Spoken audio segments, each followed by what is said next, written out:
Good morning বন্ধুরা, আশা করি সবাই খুব ভালো আছো, সুস্থ আছো। আমিও খুব ভালো আছি।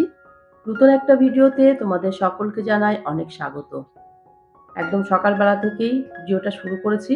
মানে এখন বাজে ওই 7:40 মতো। চারিদিকটা দেখছো কেমন কুয়াশা কুয়াশা ভাব। মানে মেঘলাই হয়েছিল সারাটা দিন। রিজু আজকে স্কুলে যাচ্ছে, ওর পাপা নিয়ে যাচ্ছে, স্কুটি করেই নিয়ে যাচ্ছে, কারণ রায়ানের শরীর ভালো না, ও স্কুলে যাবে না। ওকে দিলাম একদম মোটা কিছু পরিয়ে দিলাম যাতে ঠান্ডাটা না লাগে। ও তো চলে গেল। আর একদম অন্ধকার, দেখেছো কুয়াশা, চারিদিকটা কেমন মেঘলা হয়ে আছে, চারিদিকটা স্যাঁতস্যাঁতেও করছে। আর এরকম ওয়েদার থাকলে কাজ করতে একটুও ভালো লাগে না। ওরা তো বেরিয়ে গেল, এবার আমি আমার ঘরের কাজ করব। চলো ঘরে যাই। কিছু জামা কাপড় এখানে আছে, একটু রোদ বেরোলে তবেই বাইরে বের করবো, নাহলে এখানেই থাকবে। চলে এলাম চা খেতে। আজকে একটু লিকার চা খাবো, কারণ আমার প্রচণ্ড ঠান্ডা লেগেছে। তার জন্য একটু আদা দিয়ে লিকার চা করলাম, এটাই খেয়ে তারপরে কাজে হাত দেবো। এদিকে তো বাইরে বসে আছি, রায়ানও ঘুম থেকে উঠে পড়েছে। আর বুঝতেই পারছো রায়ানের হাতে মোবাইলটা একটু আছে, ওই জন্য এই দিক থেকে ওই দিক থেকে যেদিক থেকেই পাচ্ছে ও একটু ভিডিও করছে। চা খেয়ে কিছুক্ষণ রায়ানকে একটু পড়ানোর চেষ্টা করলাম, যেহেতু ওর প্রচণ্ড ঠান্ডা লেগেছে, পড়তেও পারছে না, চোখ দিয়ে জলও পড়ছে, তাই ওকে ছেড়ে দিলাম। এখন বাজে ওই 9:10 মতো। ওদের পাপা চলে এসেছে রিজুকে দিয়ে, তাই ভাবলাম একটু এই কাজটা করে নিই। কারণ এখন তো আমি প্রত্যেক দিনই একটু একটু করে গাড়ি চালানো শিখছি। তোমরা আবার বলবে যে গাড়ি চালানো আবার কি, কিন্তু না, একটু সাহসের দরকার আর মনের জোরের দরকার। তো সেই জন্যই প্রত্যেকদিন একটু একটু করে চালানো শিখছি। মানে পুরোপুরি হাতটাকে পাকিয়ে নেব, কারণ দুটো ছেলেকে নিয়ে যাব, মনের একটু জোর সাহসের দরকার। তাই প্রত্যেকদিন এভাবেই একটু চালাই, কিন্তু আমি রাস্তায় যাই, যেহেতু আকাশটা মেঘলা হয়ে আছে, কুয়াশা কুয়াশা ভাব, তাই আর রাস্তায় গেলাম না, এখানেই একটু প্র্যাকটিস করলাম। চলে এলাম ঘরে, ঘরগুলো গোছাবো বিছানা তুলে নিয়ে। আজকে একটু ডাস্টিংয়ের কাজই শুরু করেছি।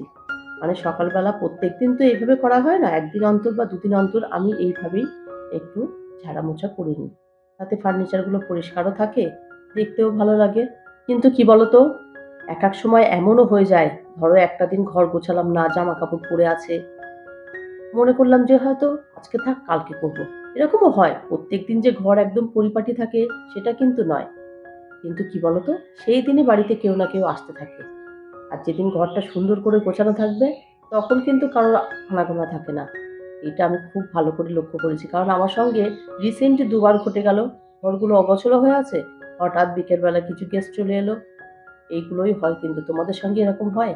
আমি দেখেছি এটা লক্ষ্য করে, যে যখন সুন্দর করে ঘরগুলো গোছানো থাকবে দিনের পর দিন, তখন কেউ বাড়িতে আসে না। কিন্তু একটু অগোছালো থাকতেই বাড়িতে লোক চলে এলো। যাই হোক, জামা কাপড়গুলো তো এদিকে মেলে দিলাম।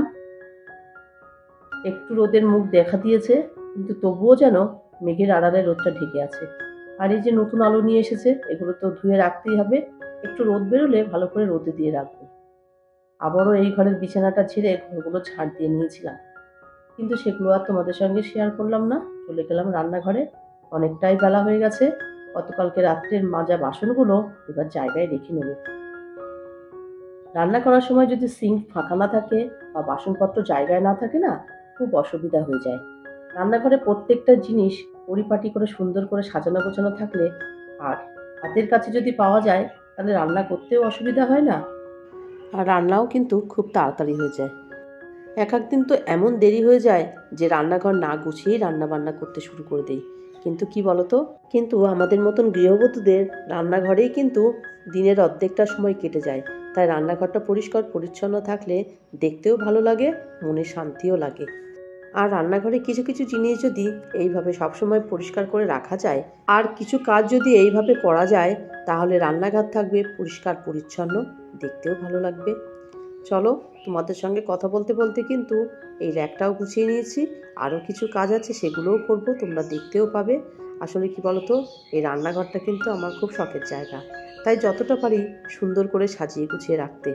আর এই দেখো, একদম চেয়ারের উপরে উঠে পড়েছি, কারণ এই বাসনের র্যাকটার উপরের দিকে না আমি তেমন কিছু রাখতে পারি না। তাই ভাবলাম এখানে যে এক্সট্রা কৌটোগুলো থাকে, যেগুলো সবসময় প্রয়োজন হয় না, বা অনেক কৌটো ফাঁকা হয়ে থাকে, সেইগুলোই আমি এখানে তুলে রাখবো। কারণ এত দূরে হাত পাওয়া তো মুশকিল হয়ে যায়।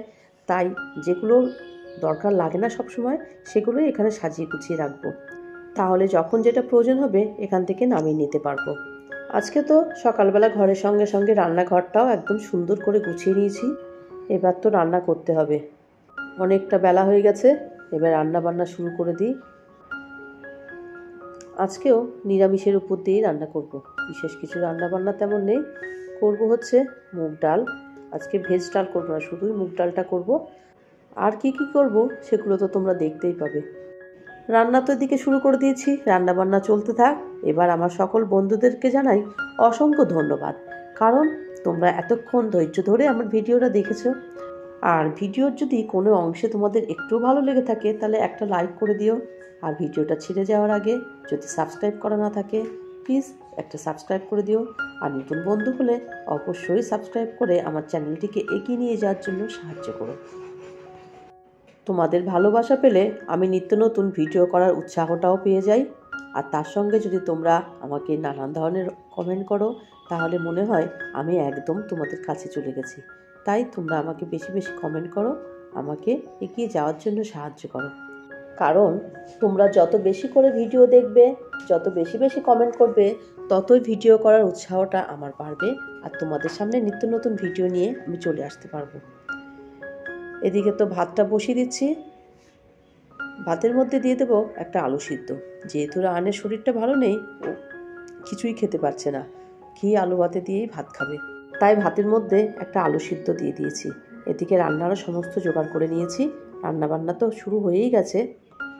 কয়েকটা দিন ধরেই রায়ানের একটু ঠান্ডা ঠান্ডায় লেগেছে। জ্বর তেমন নেই, কিন্তু এত ঠান্ডাটাই লেগেছে যে ও মাথাটা ভার হয়ে আছে আর কাশি হচ্ছে। আর সেই সঙ্গে দেখলাম চোখ দিয়েও জল পড়ছে। তাই আর স্কুলে পাঠানোর সাহস পেলাম না, বাড়িতে কয়েকদিন রেস্ট নিই। বাচ্চাদের শরীর খারাপ হলে মায়েরাও স্থির থাকতে পারে না। এই দেখো আমি রান্না করছি আর ওই দিক থেকে কিন্তু বারবার ডাকছে, যেহেতু শরীরটা ভালো নেই তাই বারবার ডাকাডাকি শুরু করছে, যাতে ওকে গিয়ে একটু মাথা টিপে দিই, ওর ভালো লাগবে। এই যে দৌড়াদৌড়ি করে কাজটা করতে হচ্ছে। আর ওরা যখন স্কুলে থাকে আমি এক মনে কাজগুলো করে নিই, তখন তো আর কোনো পিছু টান থাকে না। এবার চলো রান্নার ফাইনাল লুকটা দেখাই আর কি কি রান্না করলাম বলি। আলু তো মেখে নিয়েছি, ভাত তো আছেই। এখানে আছে কাঁচা টমেটো ভর্তা, মুগ ডাল, তার সঙ্গে করেছি সয়াবিন আলুর তরকারি, আর করেছি মুলোর ছেঁচকি। এই ছিল আজকে রান্না বান্না। আর পাঁপড়ও ভাজা আছে। রান্নার পরে তো আরও অনেক কাজ থাকে, মানে রান্নাঘরটা তো আবারও পরিষ্কার করতে হয়। রান্নার পরে যেসব বাসন ছিল সেগুলোও মেজে নিয়েছি। আর এবার তো গ্যাসটা পরিষ্কার করে রান্নাঘরটা একদম ঠিকঠাক করে রাখবো। আজ আর ভিডিওটা বড় করলাম না, আজ তাহলে এই পর্যন্ত। আমার ভিডিওটা যদি তোমাদের ভালো লেগে থাকে please like, comment, share and subscribe করো। সবাই খুব ভালো থেকো, সুস্থ থেকো। দেখা হবে অন্য কোনো নতুন ভিডিও নিয়ে। টাটা।